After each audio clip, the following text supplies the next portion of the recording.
Hi, it's me again with CorelDraw Tips and Tricks.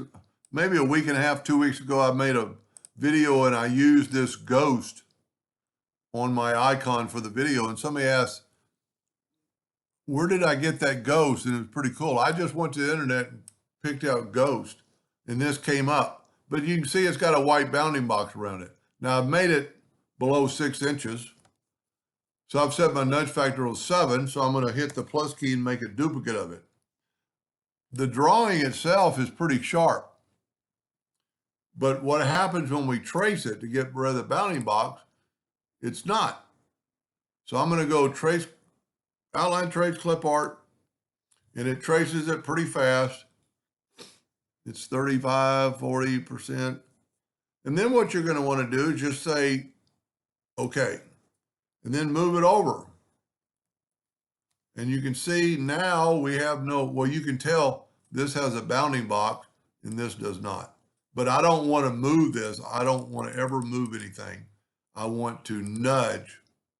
Because now what I'm going to do, and we can prove it doesn't have a bounding box or a white background, we're going to go to yellow, order back a page, and you can see it's nothing but an item.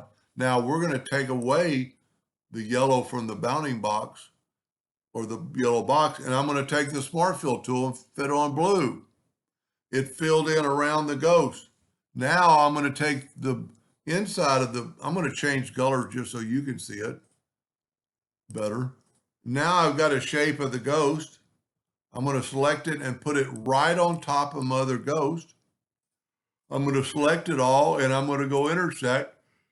And now I have a sharp copy. And if we look at the bitmap trace, well, you can see it's lost some color.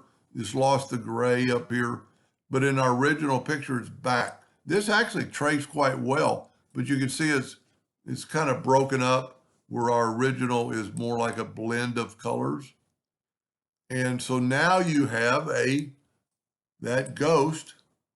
And if we put a yellow box around it just to prove that there's nothing there. Matter of fact, let's turn it black and see what it looks like. That looks pretty spooky. That's probably the easiest one I've ever done like that. Anyway, I hope that helped a little bit. Thank you for watching.